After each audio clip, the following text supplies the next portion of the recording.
Party के लोग हैं। दूसरी तरफ मित्रों, एक राष्ट्रभक्त, राम भक्त प्रधानमंत्री मोदी और योगी, जिनके नेतृत्व में हम भारतीय जनता पार्टी के कार्यकर्ता इस चुनाव के बीच में आपके सामने आए हुए हैं। मित्रों, भारतीय जनता पार्टी का नीति वाक्य है, भारतीय जनता पार्टी का संकल्प है कि तेरा वैभव अमर रहे माँ, हम दिन चार रहे न रहे।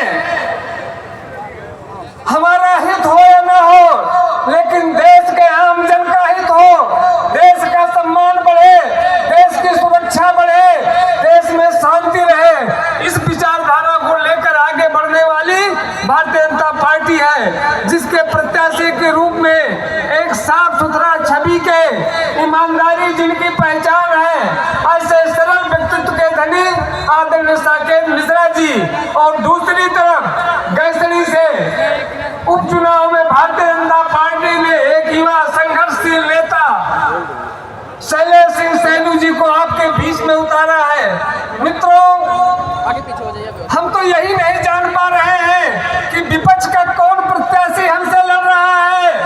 परसों कोई दूसरा लड़ रहा था, कल शाम को कोई तीसरा लड़ने लगा, आज पता चला नहीं कोई तीसरा फिर लड़ रहा है। मित्रों, ये सपा और इनका ईडी गठबंधन एक ऐसी कंफ्यूज पार्टी है, ऐसी दिशाहीन पार्टी है, जिसकी न नीति तय है, न नेता तय है, न प्रत्याशी तय है, स्वयं अपन आपस में दिशाविहीन है। और भारतीय जनता पार्टी ने एकमात्र प्रत्याशी साकेत मिश्रा को आपके बीच में उतारने का काम किया है। और मित्रों, मैं कहता हूं कि भारतीय जनता पार्टी को 2014 में आपने आशीर्वाद दिया, 2017 में आशीर्वाद दिया, 2019 में आशीर्वाद दिया, 2022 में लगातार आप सभी का आशीर्वाद, जब जन जन का, गरीब अमीर का, सवर्ण पिछड़ा दलित सबका जब आशीर्वाद भारतीय जनता पार्टी को मिला, तभी मोदी जी देश के प्रधानमंत्री बने और योगी जी प्रदेश के मुख्यमंत्री बने।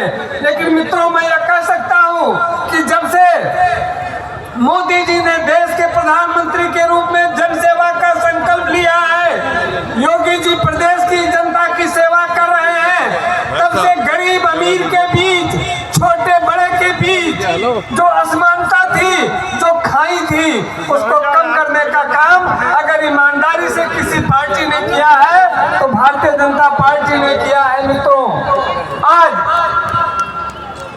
हमारे सबके घर में किसान सम्मान निधि का 2000 रुपया हर चौथे महीने आपके खाते में आ जाता है। मित्रों, या कोई बड़े आदमी के लिए 2000 रुपये माने नहीं रखता होगा, लेकिन गांव के गरीब सामान्य आदमी, जिनको कहते हैं कि गेहूं पीसे ही किसान है, जिनके पास खेती, बागवानी, पशुपालन के अलावा दूसरा व्यवसाय नहीं है, मित्रों, हर चौथे महीना 2000 रुपया पा जाता है, तो निश्चित रूप से उसकी बहुत सारी जरूरतें पूरी हो जाती हैं। और गांव के सूदखोर और कमीशन खोर और महाजन के पास 1000-2500 के लिए हाथ नहीं फैलाना पड़ता है।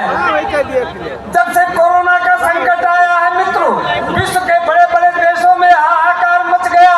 अमेरिका, रूस, जापान, ऑस्ट्रेलिया जैसे देश समाप्त हो जाने के कगार पर पहुंच गए, मृत्यु का अंबार लग गया। लेकिन मोदी और योगी को मैं हृदय से धन्यवाद देता हूं कि पूरे विश्व में और कोरोना से अगर कम से कम मौत हुई तो भारत में हुआ। या योगी और मोदी की दृढ़ इच्छा शक्ति थी, सीमित साधनों के बल पर उनका प्रबंधन था कि इस कोरोना के काल में सबसे कम क्षति भारत में हुई। मित्रों, जब से कोरोना का संकट आया है, तब से मोदी और योगी ने यह संकल्प लिया कि हमारे परिवार का कोई व्यक्ति जो दिल्ली, मुंबई, लुधियाना से वापस नौजवान चला आया, उसके परिवार में खाने पीने को संकट न पैदा हो। और तब से लेकर के सबको फ्री में राशन देने का काम अगर किसी सरकार ने किया है तो मोदी और योगी ने किया है। मित्रों, ये पीटीए का नारा देने वाली सपा, वो वास्तव में ये पिछड़े के ही